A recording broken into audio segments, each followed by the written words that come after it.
เหตุการณ์ปริศนา60 กว่าปีที่ข้าพเจ้ายังหาคำตอบบ่ทันได้มื้อหนึ่งตอนอายุ7 ขวบข้าพเจ้าได้เดินตามหลังแม่ออกไปทงหน้าในนั้นก็มีกระตาที่แม่ถือผ้าเสียมพอออกไปหอดทงหน้าปุ๊บแม่ก็จัดแจงเอาสิ่งที่เพิ่นถือออกมาในกระตานะมีธูปเทียนแล้วก็ข้าวหมากกอกหญ้าแล้วก็จอกเหล่าโป่งลงในแม่ก็ดิ้นเหล่าขาวลงใส่จอกหันในแม่ก็ว่าขอให้เจ้าทีเจ้าทาน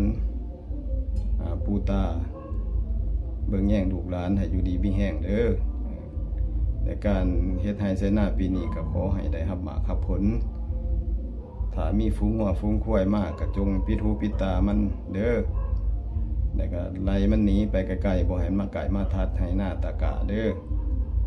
แม่ก็เว้าประมาณนี้แล้วก็กลับมาหาข้าพเจ้าแล้วแม่ก็เว้าว่าให้ลูกถ้าแม่อยู่นี่เด้อแม่สิไปหาหน่อใหม่ก่อนว่าซั่นนะแม่เพิ่นก็จับเอาเสียมเอาผ้าเพิ่นก็เข้าป่าไปในขณะที่แม่เข้าป่าหันได้มีฝูงงัวมาประมาณ 4-50 โตวเพิ่นได้งัวหลายงัวบ่จักเสียงขอเสียงโป่งเสียงกระลิงลังโป่งเล็งโป่งเล็งก็คือโคมน่ะกินหญ้าเข้ามากินเข้ามากินเข้ามากินเข้ามาออกมาใส่ทงหน้าแล้วก็กินยับเข้ามาหาข้าพเจ้าพี่เด้อกินเข้ามา 2-3 ให้หน้านะกินเป็นหมู่เป็นฝูงหัวนะบุดหนึ่งหลดเสียงแตกเขาเจ้าก็ลุกขึ้นมันมีไผไหลงัวบ่หั่นนะขึ้นเดียวเบิ่งเดียวซ้ายเดียวขวาเพราะว่ามันเป็นพื้นที่โล่งมันเป็นไหหน้าเด้เดียวหาจุดใดก็บ่เห็นคนเนาะก็เลยแปลกใจแต่เพิ่นมาบัดนี้อาการของงัวที่มันตื่นมันแล่นหั่นนะ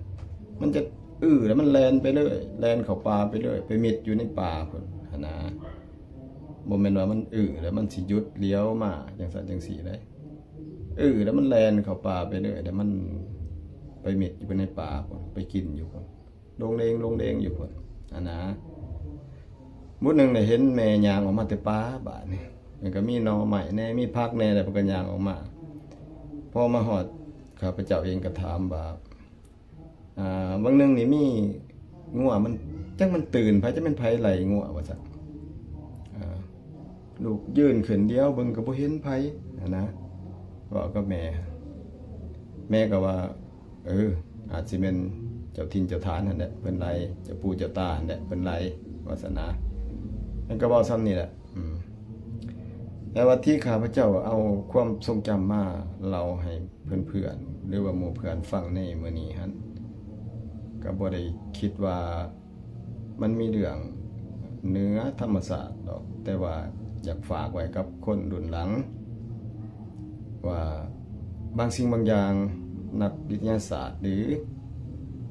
ฝ่ายโลกเฮานี่ฝ่ายวิทยาศาสตร์เฮานี่ยังค้นคว้ายังบ่ทันได้ยังบ่มีคำตอบเถือหลายสิ่งหลายอย่างอยู่ในโลกใบนี้นี่นะเฮาเองนี่แม้กระทั่งเฮาเองนี่ก็ยังบ่มีคำตอบให้กับตัวเองนะ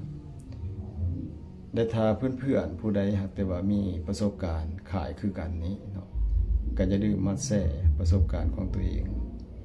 เนาะหรือมาเล่าเหตุการณ์ของตัวเองผ่านคอมเมนต์เนาะและเฮาเองก็ด้วยความเคารพยอมรับในความแตกต่างในความคิดเห็นของหมู่เพื่อนทุกคนเด้อ